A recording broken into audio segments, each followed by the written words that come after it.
Break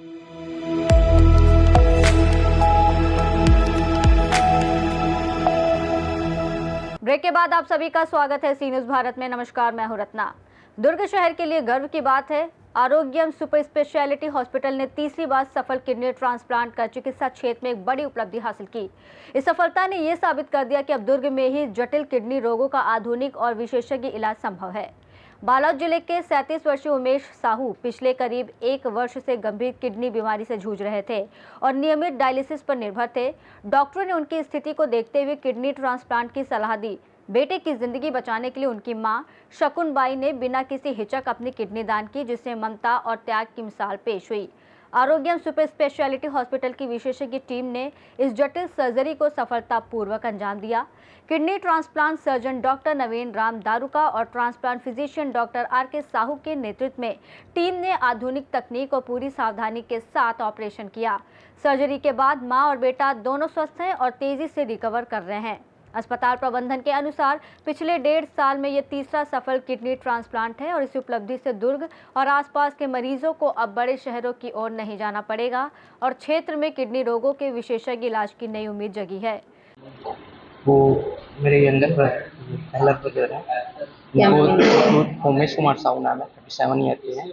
उनको 2-3 year से dialysis करते हुए, तो सर ने बताया था कि क्या वो डायलिसिस लॉन्ग टर्म उतना अच्छा नहीं है, तो सर ने वो एडवाइस दिया कि ट्रांसप्लांट कर सकते हैं। तो हमने डिसाइड किया कि उनके मदर को प्रिपेयर किया, जो डोनेट किए। तो क्या क्या खर्च आपको अनुमानित अभी लगा है इस ट्रांसप्लांट में? उसमें गवर्नमेंट से कुछ था और दोनों का आयुष्मान था और लगा है कुछ। पेशेंट और डोनर जो थे, हाँ। कैसी स्थिति है, कैसा है? वो तो डोनर थे, वो तो प्रॉपर हैं, चल फिर रहे हैं, अच्छे से स्टेबल हो गए हैं। रिसिपेंट है वो भी बहुत अच्छे हैं अभी। क्या कभी जानकारी आपको ऐसी लगी कि ट्रांसप्लांट होने के रिस्क ज़्यादा रहता है, लेकिन इस बार जो हुआ आसानी से हुआ है, ऐसा कुछ महसूस करते हैं? वो तो नहीं, ऐसा तो रिस्क इतना ज़्यादा नहीं लगा था, क्योंकि देखा था हमने सामने, तो उतना नहीं था, सारा कुछ अच्छे से हुआ है। जाने वीरेंद्र कुमार साहू। जब ऐसे पेशेंट आते हैं जिनका किडनी परमानेंट डैमेज है, तो ऐसे कंडीशन में हमारे पास 2 ऑप्शन रहते हैं, या तो वो डायलिसिस पे जाएं या तो ट्रांसप्लांट के लिए। जनरली ये देखा गया है कि जो डायलिसिस होता है वो गवर्नमेंट के द्वारा आजकल फ्री सुविधा तो मिलती है, लेकिन उसके साथ में और भी प्रॉब्लम्स होते हैं। जैसे पेशेंट को बहुत दूर से आना पड़ता है, वो जिस दिन डायलिसिस होता है उस दिन वो काम नहीं कर पाता है। तो ये सब अगर तुलना किया जाए तो ओवर लॉन्ग टर्म, या इवन बोल सकते हैं 2 साल में जो पेशेंट की डायलिसिस में जो खर्चा हो जाता है वो लगभग ट्रांसप्लांट के बराबर ही है। तो ऐसा हम लॉन्ग टर्म में देखिए तो ट्रांसप्लांट सस्ता है, और क्वालिटी ऑफ लाइफ और पेशेंट की क्वांटिटी ऑफ लाइफ दोनों ही ट्रांसप्लांट से बढ़ जाती है। इवन ट्रांसप्लांट के बाद पेशेंट जो है अपने जो डेली एक्टिविटीज़ है या फिर अपने काम जो है वो सब कुछ कर सकता है और अपना पुराना लाइफ फिर से लेके आ सकता है।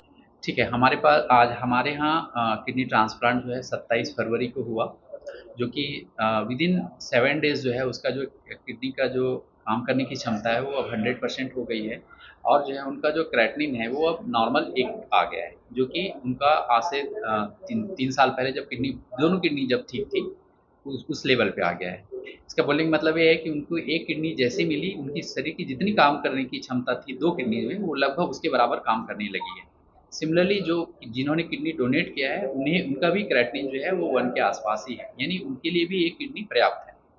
तो मैं आप लोग के माध्यम से बोलना चाहूँगा कि अगर कोई किडनी ट्रांसप्लांट होता है तो उसे 1 किडनी ही मिलती है, लेकिन किडनी की काम करने की क्षमता समय के साथ में बढ़ जाती है और उसके शरीर के लिए पर्याप्त होती है। ऐसा नहीं है, गवर्नमेंट के द्वारा आयुष्मान की सुविधा जो है किडनी पेशेंट्स को बिल्कुल मिल रही है। उन्हें डायलिसिस जो है हमारे यहाँ जो डेली 70 से 80 पेशेंट का डायलिसिस आयुष्मान के ही थ्रू हो रहा है और गवर्नमेंट उसके लिए पूरा कर रही है। हाँ, लेकिन मैं आपके थ्रू जो ये बोलना चाहूँगा कि जो हमारा जो ट्रांसप्लांट की जो सुविधा है, ट्रांसप्लांट के लिए जो हमारे अनुमानित जो लागत है वो एक्चुअल में ट्रांसप्लांट के लिए जो ज़रूरत है उससे काफ़ी कम है, तो बाकी राज्यों की तुलना में। इवन आप देख सकते हैं उड़ीसा में इसी का जो दाम है, इसी का जो लागत है वो 3 गुना दिया जाता है छत्तीसगढ़ की तुलना में। तो अगर गवर्नमेंट हो सके इनको फिर से विचार करना चाहिए और उसको अप्रूवल देना चाहिए। आपका परिचय? मैं doctor R K. Sahu, MD medicine, DM nephrology, Arogyam hospital Durg से। ये सबसे महत्वपूर्ण अंग है। किडनी खराब होने के बहुत से कारण होते हैं, जैसे diabetes, hypertension, urine infection, stones की समस्या। लेकिन अगर हम लोग सही समय पे इलाज करें, सही समय पे ट्रीटमेंट करें, जैसा कि बीमारियों को कंट्रोल करना, शुगर बीपी को कंट्रोल करना, पानी की मात्रा को ज़्यादा रखना, तो हम लोग किडनी की बीमारी से बच सकते हैं। अगर किडनी खराब हो गई तो हम लोगों को डरना नहीं है। आजकल बहुत सारे तरीके हैं, स्पेशली अगर सबसे पहले तो हमें इमीडिएटली डायलिसिस पे जाना चाहिए।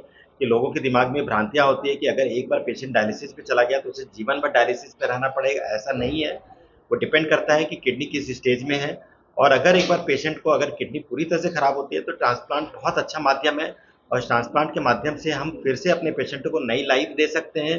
बस उसे ट्रांसप्लांट के बाद अपने दवाइयों का रेगुलर सेवन करना है, और शुगर बीपी ऐसी बीमारी है उसका ध्यान रखना है, और पानी की क्वांटिटी को अपने शरीर में ज़्यादा रखना है। उससे ज़्यादा से ज़्यादातर बीमारियाँ किडनी की ज़्यादा बीमारियों का हम निदान पा सकते हैं। सर, वर्ल्ड किडनी डे है आज, इसमें लोगों से क्या अपील करना चाहेंगे आप? मैं वर्ल्ड किडनी डे पे लोगों से अपील करना चाहूँगा, किडनी की बीमारी को कभी भी हल्के में न लें। बहुत बेसिक टेस्ट होते हैं जिसे हम ब्लड में सीरम यूरिया क्रेटिनिन बोलते हैं, उसे करा के आप किडनी की बीमारी के बारे में पता कर सकते हैं। अगर किसी भी पेशेंट को बीपी, शुगर, यूरिन इन्फेक्शन और स्टोन की समस्या है, उसको भी लाइटली न लें। उसका इमीडिएटली अपने नियर बाई डॉक्टर, नेफ्रोलॉजिस्ट या यूरोलॉजिस्ट से मिलें, ताकि आपकी बीमारी का इलाज समय पे हो जाए, और आप भविष्य में इसकी बीमारी से बच सकें। पानी की क्वांटिटी को मैं हमेशा बोलता हूँ कि अच्छे से ज़्यादा क्वांटिटी में लें, ताकि सारी बीमारी, सारी गंदगी, सारा इन्फेक्शन किडनी से फ्लश आउट होकर निकल सके। हाइपरटेंशन और शुगर दोनों ही बीमारियां अपने आप में किडनी फेल्योर के कारण होते हैं, और डायबिटीज़ के कारण हाइपरटेंशन होता है, और डायबिटीज़ भी सच ही किडनी डैमेज करती है, और सेम चीज़ हाइपरटेंशन भी बहुत खतरनाक होता है। और दोनों के केस में किडनी बहुत बार हमें पता भी नहीं चलता, और 90% से ज़्यादा किडनी डैमेज हो जाते हैं। इसलिए हम लोगों को दोनों ही बीमारी को गंभीरता में नहीं लेना चाहिए, और ये नहीं सोचना चाहिए कि हमें कोई सिम्टम नहीं आए तो हम दवाई क्यों खाएं। जो ज़्यादातर मरीज ये सोच के दवाई नहीं लेते हैं कि अब हमें सिम्टम्स नहीं है तो हमें दवाई अभी नहीं लेना चाहिए, क्योंकि 90% तक जब तक किडनी डैमेज नहीं हो जाती तब तक पेशेंटों को सिम्टम्स नहीं आते। दुर्ग छत्तीसगढ़ से सी न्यूज़ संवाददाता धर्मेंद्र गुप्ता की रिपोर्ट। आरोग्यम सुपर स्पेशलिटी हॉस्पिटल की यह सफलता दुर्ग और आसपास के मरीजों के लिए चिकित्सा क्षेत्र में बड़ी उम्मीद और भरोसे का संदेश लेकर आई है। इस रिपोर्ट में फिलहाल इतना ही। देश और दुनिया की तमाम बड़ी खबरों के लिए देखते रहिए सी न्यूज़ भारत।